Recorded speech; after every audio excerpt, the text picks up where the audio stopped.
Welcome back to Paws and Pawsitivity, brought to you by Pawfect Training Academy. I'm your host, Jamie Watkinson Harvey, and today's episode is one of reflection, gratitude, and celebration. So grab a cup of tea or coffee, leash up your pup for a stroll if you fancy, and settle in as we remember the extraordinary Karen Pryor, who sadly passed away on January the 4th, 2025. And if you do enjoy today's episode, please don't forget to like, share, and subscribe. Your support is so important to us and helps us to continue to bring you positive content every week. Now, Karen Pryor is a name deeply connected with kindness, science, and progress in animal training. Known best for her groundbreaking work in clicker training, she revolutionized how we communicate with animals, making training a joyful partnership rather than a battle of wills. Karen leaves behind a legacy that has touched countless lives, both human and animal. Her teachings have shaped the ethical, compassionate, and effective methods that we use today. Karen wasn't just a dog trainer. She was a pioneer in the field of behaviour and communication. Originally a marine mammal trainer, she honed her methods by working with dolphins and whales, creatures that cannot be trained through force or coercion. After all, you can't put a choke chain on a dolphin or shout at a whale. Instead, she discovered that positive reinforcement, the rewarding of desired behaviours, created a powerful, clear, and joyful way to teach. She introduced the clicker as a marker signal, giving trainers a tool to pinpoint the exact moment a behaviour occurred. It's this precision that makes clicker training so effective. Her 1984 book, Don't Shoot the Dog, remains a classic. Its insights extend far beyond training, teaching us about human behaviour, relationships, and communication. Karen showed us that understanding and kindness can replace punishment and force, creating lasting change without fear or pain. And clicker training isn't just effective, it's transformational. By using a clicker to mark desired behaviours, we create a bridge between the animal's actions and the reward. It's like snapping a photo at the perfect moment, ensuring the animal knows exactly what earned the reward. This clarity accelerates learning and builds confidence in both the trainer and the dog. Contrast this with aversive methods, which rely on punishment or fear to suppress unwanted behaviours. Studies consistently show that punishment can lead to anxiety, aggression, and a breakdown in trust. Imagine if you were trying to learn a new skill while someone is yelling at you every time you make a mistake. It's demoralising and counterproductive. And it's the same for our dogs.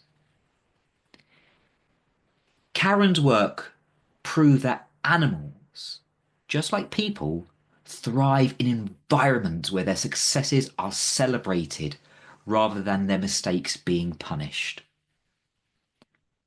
Her methods are backed by science and rooted in compassion, showing that positive reinforcement isn't just kinder, it's actually more effective. One common misconception about clicker training is that it's a crutch or that you'll always need the clicker. This couldn't be further from the truth. The clicker is a teaching tool, not a permanent fixture.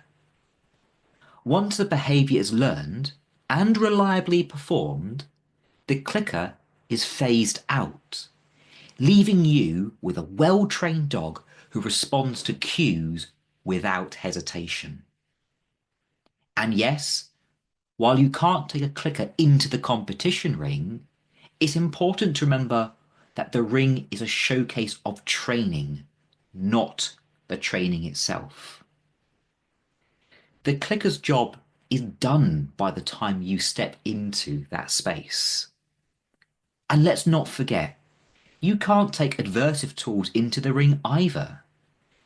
Imagine relying on a prong collar to control your dog, only to remove it and find that your dog has no idea what's expected.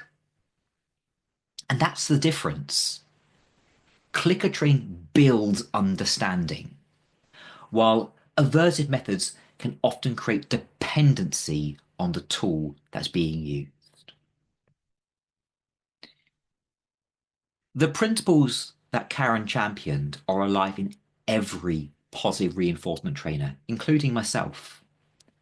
Her work has inspired countless of trainers to reject outdated, harmful methods and embrace science-backed techniques that prioritize the well-being of animals. Take Reggie, my Staffordshire Bull Terrier, just as an example. When he came into my life, he was riddled with anxiety, struggling to understand the world that was around him.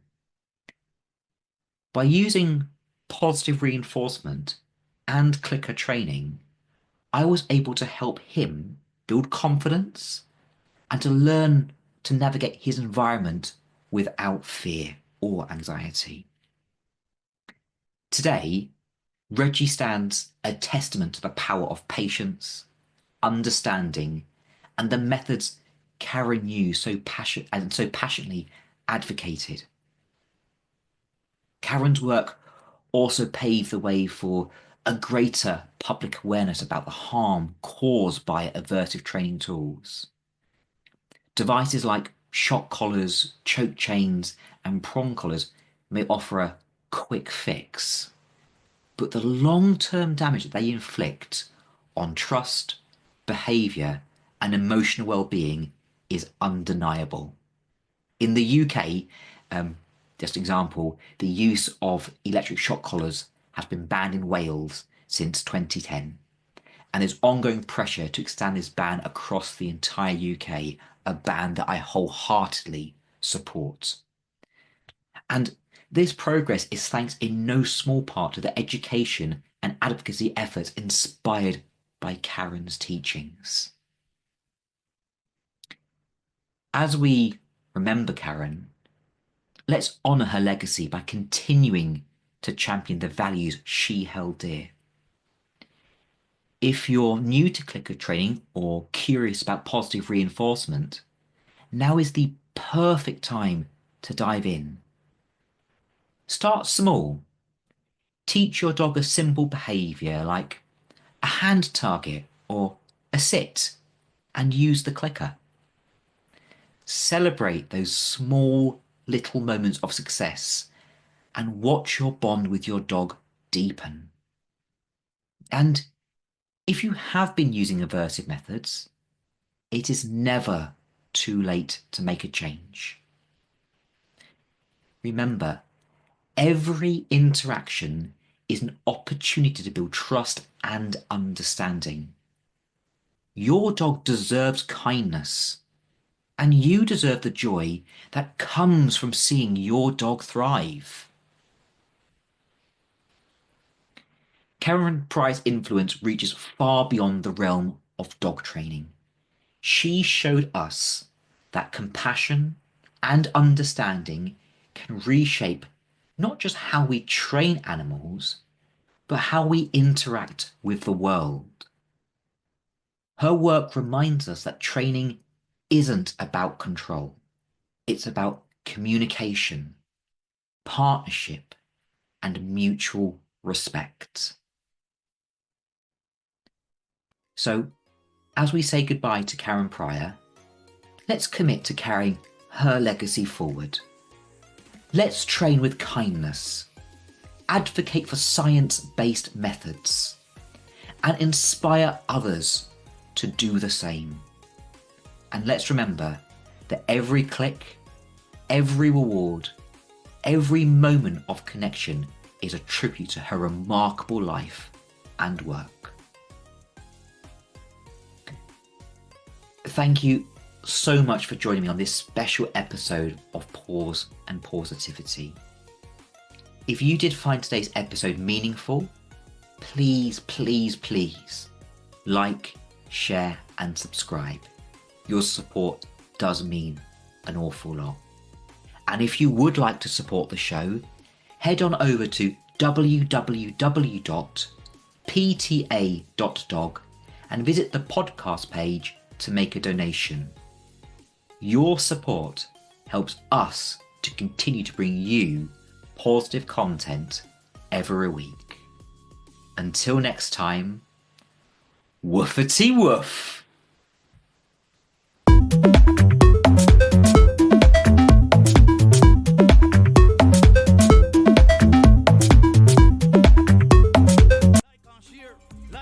Like on share. Social media, GIP, like on share. Question: how shall they believe in him of whom they have not heard? How shall they hear without